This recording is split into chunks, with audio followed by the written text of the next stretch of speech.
So today I'm talking about preparation and practice. We've been talking about some of the tools that we use here at Unity for several weeks now. As a matter of fact, we talk about it every week, don't we? I told someone not long ago, I feel like I say the same thing every single week, but I really don't. I give different stories, provide different stories and angles on these truths that we teach, but they're all teaching the same thing. And basically what Unity teaches is that there is one power and presence in the universe. You can call that your higher power. You can call it your inner voice. You can call it God, Yahweh. Whatever it is that you choose to call it is fine. We believe there is one river of life, one energy of life, and that we can connect ourselves to that. And that there's an inner light within each and every one of us. We've each come to live a unique life with a unique purpose. We don't copy each other, but we do take advantage of the disciplines and the experiences that we see others have. And if we see that their experiences are good, we may want to do that too and say, wow, that's good. That turned out well for them. And if we see that their experience wasn't so good, we can learn from that equally. And one of the powerful things that we learn here and we talk about is you can change your life by changing your thoughts. And how many of us did not know that when we were growing up? We just thought life was as it is, and that was the end of it. And that we had no power over it. And we've learned that by going within through prayer and meditation, we can connect with God, this higher power.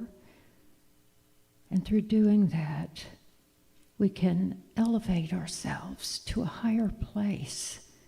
We can become more once we are connected with that river of life and we're connected to God.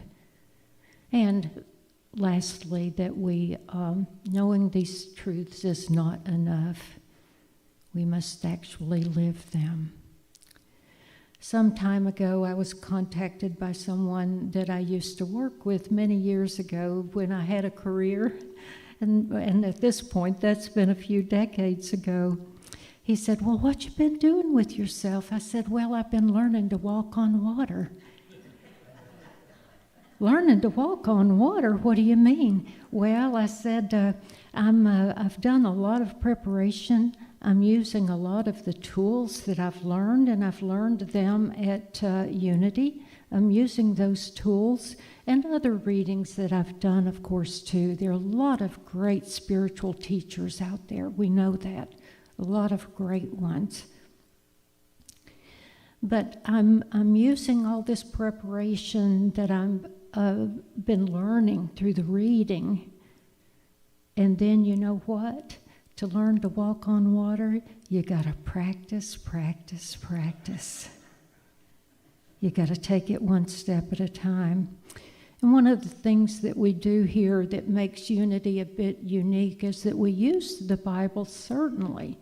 But back in the days when they were first talking about how to read the Bible, Charles Fillmore and the others, this was long before the discovery of the Nag Hammadi scriptures that had been hidden since the Council of Nicaea, all of these books that had been hidden. But in the early 1900s, when Charles Fillmore and Myrtle Fillmore were first setting out, and they were taking the Bible and using it symbolically and metaphysically. For instance, they would take a scripture, and let me read this one. By this we know that we are abide in him and he in us, because he has given us of his Spirit. So symbolically and metaphysically, we would take that to say that the Spirit is the one Spirit, and that as we bring ourselves above our human minds and lift ourselves up to an enlightened way of thinking, that we will see more and more of the light. So they would interpret each of the scriptures metaphysically, and of course I spent many, many classes doing that too. You don't hear me talk about them much, but you will hear me mention some of the scriptures that I just really love, like from Corinthians, and sing through a glass darkly, and then we see face to face. And there, he was talking about exactly what we talk about every week. I can see clearly now when I get the fog lifted out of the way. And that's what we want to do here, is lift the veil so that we can see clearly. What we've been talking about the last few weeks is about preparation. And I ran into an interesting story I want to share with you, because I think you'll find it interesting too, how important preparation is on any journey, and especially the spiritual journey. We don't just find out these techniques and then take off, and the next thing you know, we're a guru.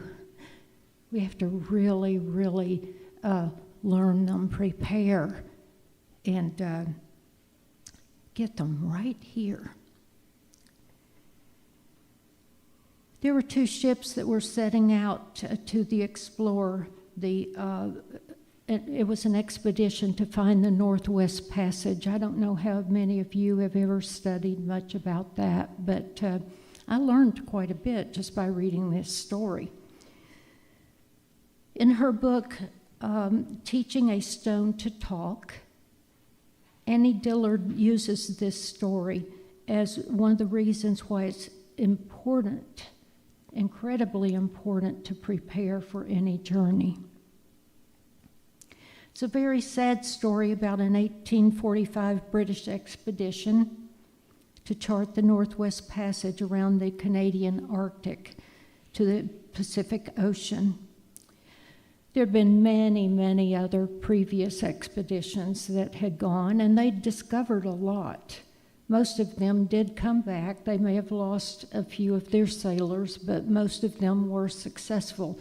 They were mapping out this Northwest Passage. They had about 1,000-mile area, though, that still needed to be discovered, and they thought, in their error of thinking, that this was where the Northwest Passage was going to be found. This was going to be it. So it was nearing the career of the man that had been in command of nearly all those expeditions for many, many years, and he was tiring. And so this would be the last expedition before his retirement. So it was hastily prepared, but not well enough. What they did was that they had two ships that were going, and they did outfit them with steam engines that had previously been used on the London-Croydon Railway. But here's where all that good preparation fell down. Dillard says that they prepared as if they were going on a pleasure cruise instead of a long and treacherous journey.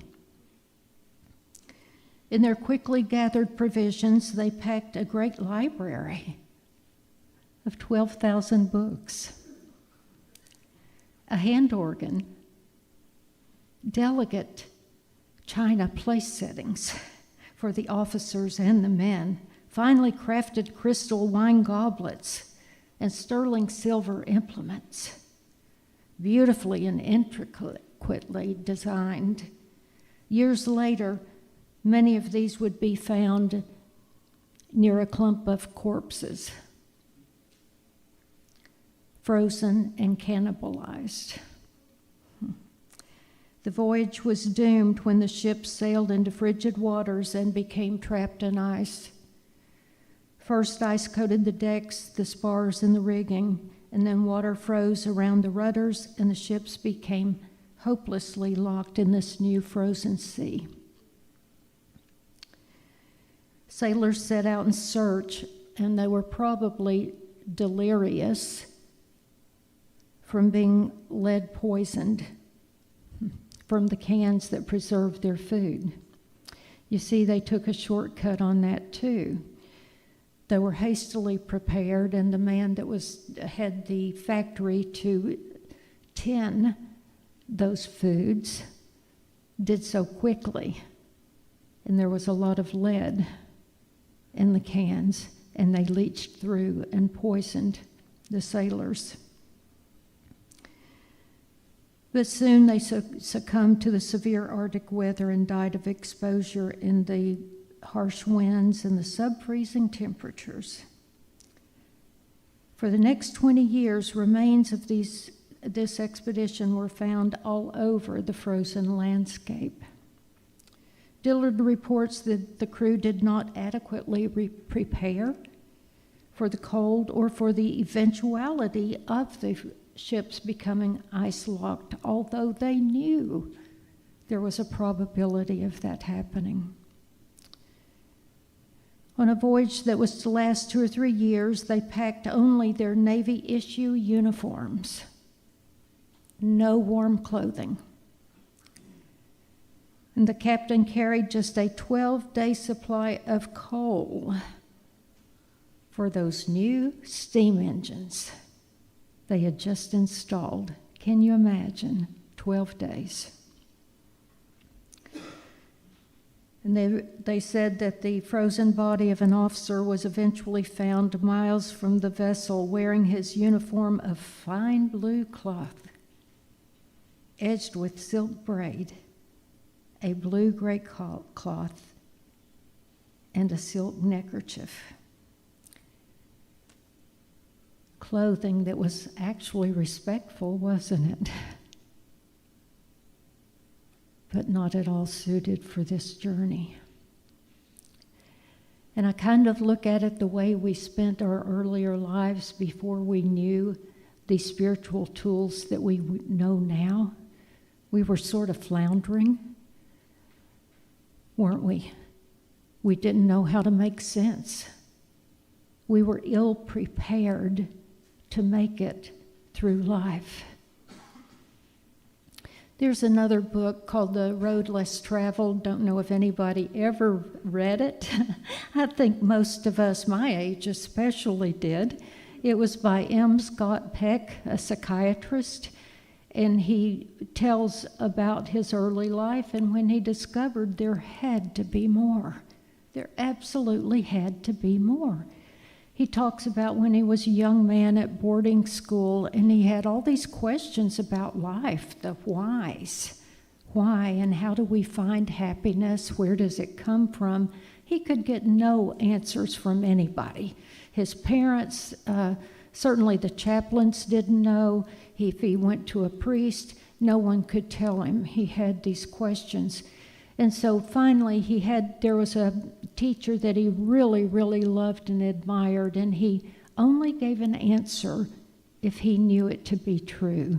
He didn't just want to look important or respectful or smart. He wasn't arrogant. He said he went to him one day and he asked him the meaning of life and what is the meaning behind all of this? What does all of this mean? And how can we get to a feeling of more instead of this just what's right in front of us? And he said that he gained more and more respect for this teacher because the teacher was honest with him. And he said, Scott, I don't know. I just don't know. So he spent the rest of his life learning the questions of that. I loved that book. Actually, it's the one book that he wrote that I really did like. I felt like the ones after that weren't quite as good. That was his masterpiece, Scott Peck, and The Road Less Traveled. It reminded me of the saying this week, too, of before enlightenment, chop wood, carry water. After enlightenment, chop wood, carry water. What does that mean? Well, it means that we think that we're going to come to this magical, wonderful place and we're just going to be in ecstasy all the time. And wouldn't that be wonderful? In a way we are, and I'll tell you about that in a moment, that we can be in a place where there is an ecstasy. Jack Kornfield, who is a Buddhist teacher, who is a Buddhist teacher, and he wrote another book called Ecstasy, and after the ecstasy, laundry, I knew I'd get it. And what he's talking about is that once we do learn all these great principles, that we then must put them into practice, practice, practice, every single day, whatever it is we're doing, whether we're trying to walk on water, whether we're carrying water, chopping wood, whatever it is, that we have lives to live, and that's where the learning comes from. That's where the learning comes from. There was a baseball great, was his name Cy Cobb? Is there someone at Cy Cobb? I believe it's his name. I read his story this week too. I read a lot, didn't I? And he was talking about nowadays, though, that they don't treat these pitchers the way they used to. He said now a lot of them have become soft. When they're having an off day, they take them out of the game and they give them 3 or 4 days off so they can recoup. He said, heck, in my day, they sent us back in and told us to work through it. Work through the pain, work through the trouble, whatever it is we were working through, to work through it. And he said, you know what, we did. And that's about what it means when we talk about practice, practice, practice. It's right here in this real world, in this real life, is how we learn to practice. Some of the tools that we've learned and we've talked about for the last several weeks are how do we become self-aware? And we're looking for wholeness in our lives. We're looking for peace of heart and mind is the best way I can describe it. How do you get to a place of peace of heart and mind? How do you get there? Self-awareness, we look in the mirror more. We had that discussion this morning when we were, whenever something comes up in our lives, instead of blaming the other person, we look in the mirror more to find out why. Why is this coming up in my life all the time? The same old thing. We've talked about the miracle of being grateful and generous, and that once you open up that channel, good just keeps coming back to you. Gratitude and generosity.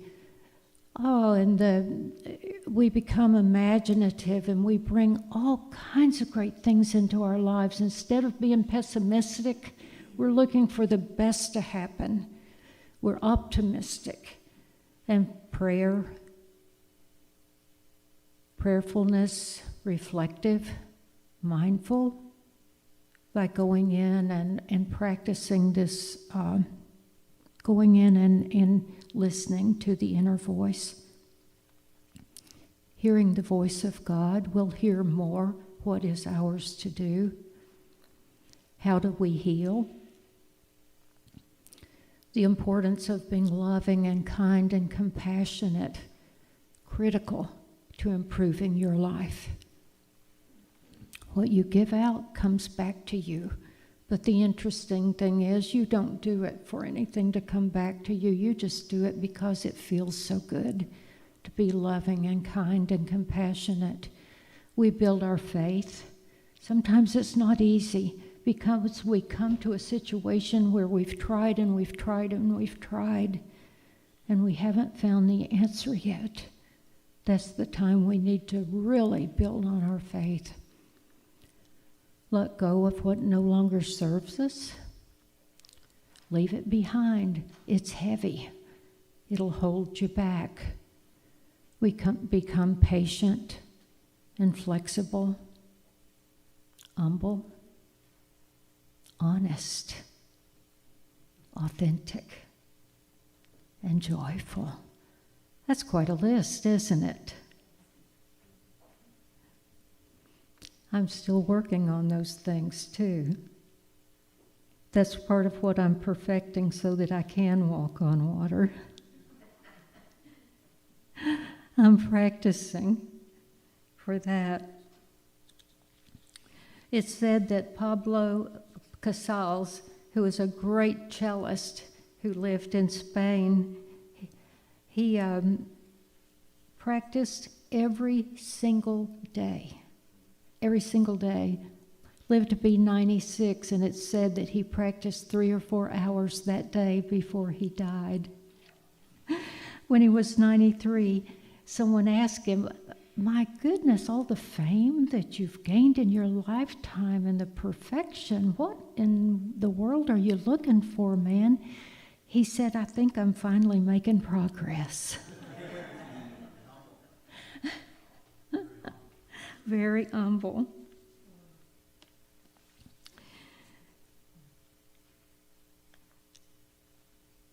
So we just ask you to do what feels good to you. We know that we're each unique expressions of the Christ consciousness, each and every one of us.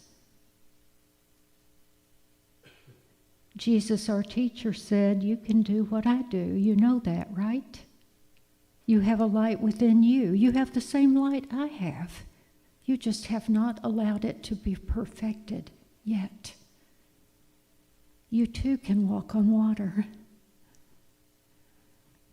You just have not had enough experience, and you have not gained enough confidence in your spiritual abilities. And I believe that's true. Some of the affirmations we might use to make our lives better: I will spend time in stillness, developing my awareness. I will be loving, kind, and compassionate. I'll be mindful. And this is key. If you didn't hear anything else, when something comes up and you want to be triggered, you may want to even respond, or not respond, react in a hateful way to something that's been said to you. And you may think they've got it coming. You may be absolutely certain they do. But you know what? It's not about them. Remember that, right? Who do you see when you look in the mirror? You, not them. You see yourself. So maybe this is a lesson. This is a huge lesson. This is a big one. It's teaching you to not react, to pause, go within, reach for something higher. Reach for that higher strap to hold on to. And that's another visual you can use if you want to. Hold on a minute before I respond to that hateful thing you just said. Don't say that out loud. I'm going to pause here for a moment. And I'm going to reach for my higher way of thinking and being. I'm going to reach for love and kindness, and I'm going to see you. I'm going to see the Christ in you, and I'm going to pray for you. And then I'm going to respond from that place. I'm going to respond from that place instead of what I wanted to do. Maybe when I'm driving down the road and I'm in a hurry and somebody's going 35 in front of me, Tammy, what do you think? We were talking about that this morning, too. Talking about a lot of stuff this morning in that discussion group. Most of it was confidential, though. They're saying, sure, you just repeated every bit of it. I will be mindful.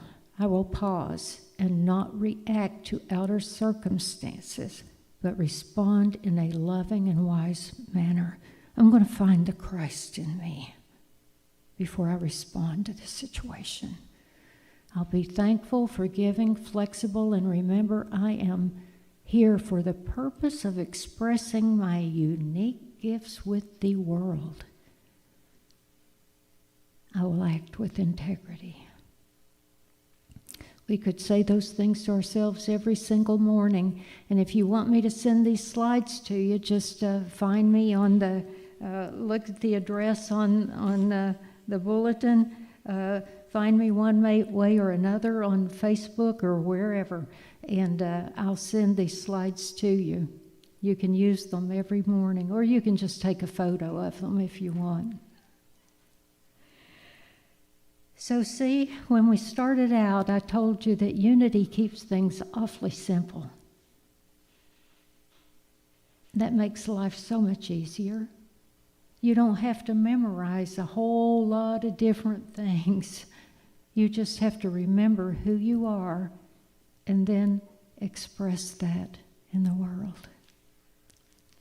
I hope you'll get a lot of good preparation this week, and also a lot of practice.